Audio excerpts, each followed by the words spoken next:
Hey y'all, what's up? And if you guys have not seen my breakdown, reaction, and commentary about nameless narcissist, it's the Cluster B Communities on Fire video. I literally just posted that recently. And if you guys have not seen that, I would suggest watching that one before you watch this, because this is piggybacking off of that video actually, because I forgot to make more points. So, as you guys see the title, people who have no friends. I have always said on my platform that I have been a person that cannot relate to not having any friends in life ever. Unfortunately, I have, had the unfortunate experience of living away from my family and friends and loved ones and support system, which, that's a different dynamic. And of course, navigating that. But even when I was out of state, I still had at least one friend. Shout out to Mossam, hey girl. But this is something that for the longest time I've tried not to be too judgmental about. I've always been pretty open when it comes to people, and I'm gonna talk about the different dynamics in both real life and online, because I do feel like some people in real life who may not have any remote friends or any people close by, it can be a different dynamic or scenario than people online who put I don't have no friends in bio and kind of make having no friends their whole personality. Or the people online who are always in chats, I don't have any friends, so this is how I get my social whatever, my interaction. This is how I get my social interaction. I'm so happy and not to be in this chat because I don't really have any friends. You gotta be careful of those people. And I'm just gonna go ahead and say that. You gotta be them, the red flag is right there. And I say that because there is no one that I have come across online that is very vocal about not having friends to where I didn't eventually find out the reason why. And I have regretted giving them an opportunity of friendship and even getting close to me and getting to know me. Some people are simply attention seeking, and sometimes there's a reason why they don't have much of a social life. And whatever has gone horribly wrong in their life, it is not the place of a public creator or even a public chat to necessarily be there and fix or fill the void of, and I want people to be wary, because yesterday's video, when I was talking about the whole nameless narcissist thing and that whole breakdown, that Cherry girl, even though, she runs a mental health page, she's very vocal all over her TikTok about not having any friends in real life.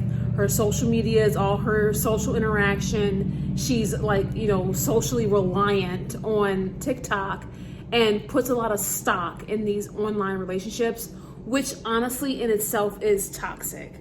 And you cannot be that. First of all, you cannot be that codependent on anyone, online, real life, whatever. It's never going to serve you. It's just not going to be beneficial. It's just not worth it. And I feel like people who are looking outward to fill that void of friendship, hobbies, having a full life, that is a void that no one can fix but themselves until they open themselves up to figure out what life means for them and how to fulfill their own lives without looking for other people to fill that void, right? And it's something that you can't really help people with. And while yes, you can be cordial, you can be cool, you can be whatever online, but always protect yourself, because you never really know who's behind the screen. Now, of course, there are different dynamics to where, it's pretty parasocial, or maybe it's just pretty lighthearted interaction or whatever, and it doesn't really go south. But sometimes you'll find people who are just too heavily involved in mess that you don't want to be involved in, or just get tired of witnessing them being involved in, or maybe they just have some habits that you just don't agree with, and you're like, okay, I'm going to distance myself from this because it just doesn't align, right? And people can get very offended if you don't like coddle them or enable them to the fullest ability, and it's really a shame. And there are different dynamics to where sometimes it can work out, but a lot of times it just turns toxic way too fast.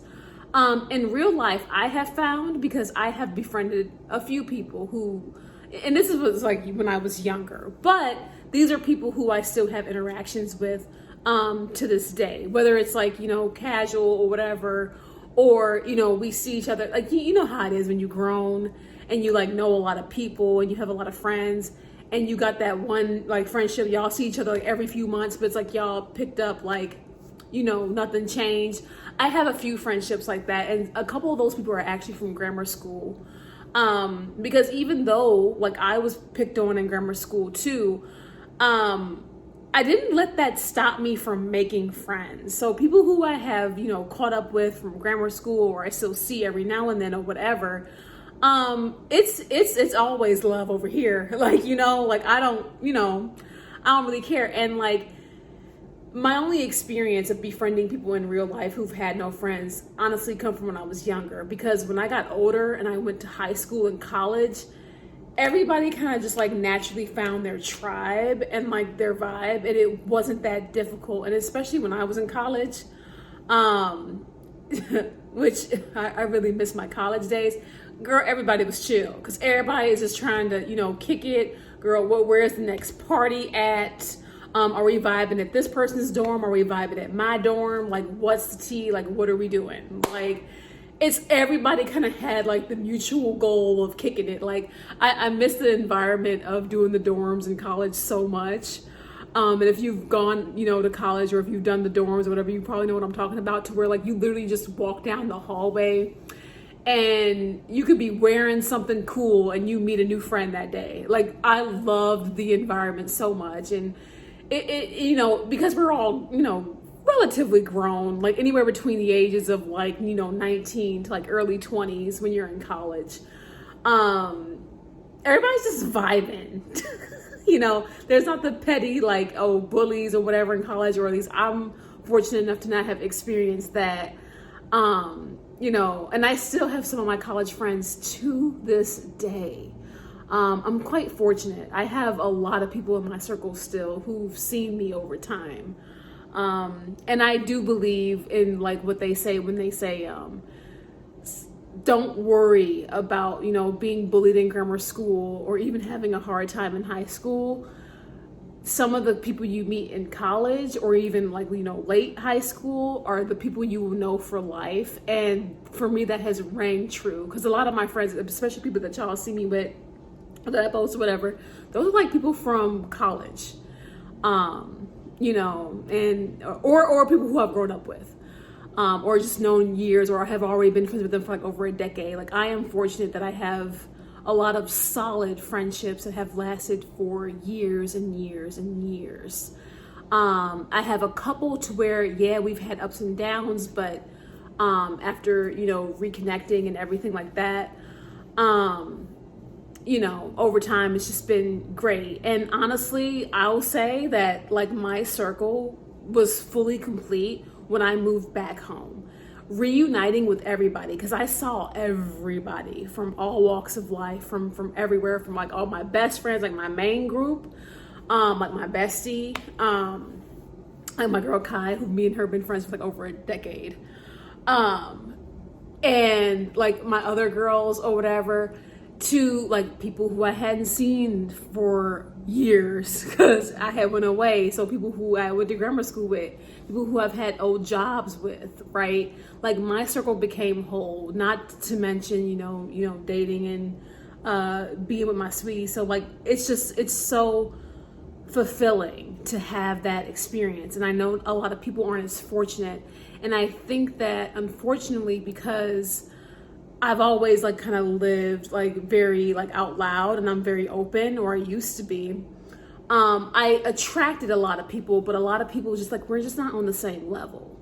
And sometimes like you have to acknowledge that, you know. And now with me settling down and getting ready to be a mom, I got to be very careful with who and what I associate with, even in the, you know, closest possibility, because I don't want any type of ick touching me or, you know, my unborn baby, or even my child when my baby's here, or my family or anything like that. I don't want any type of ick like that, because it's not worth it, right? So I have to govern myself accordingly. I have to be careful with who and what I associate with, and, you know, what I, you know, abide by, whatever, and just stand on that. And I'm just so grateful that in real life, I've never had to,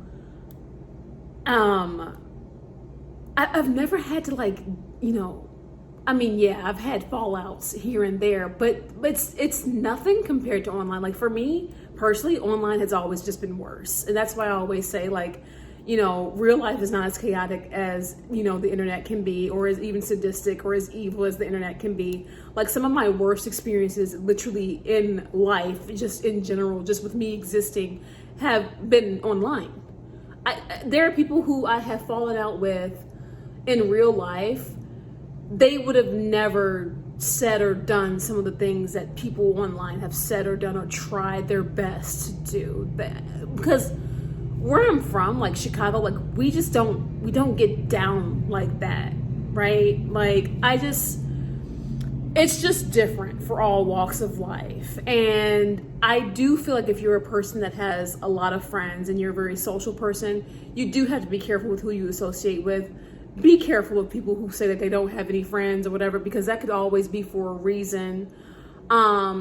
Yes, you can give people in life a chance, but if you see a repeated pattern to where people who are always boasting about not having any friends or not having much of a social life, or blaming the social anxiety for every other thing, there might be a reason for that, and nobody can fix that but those people. So just be wary, you know.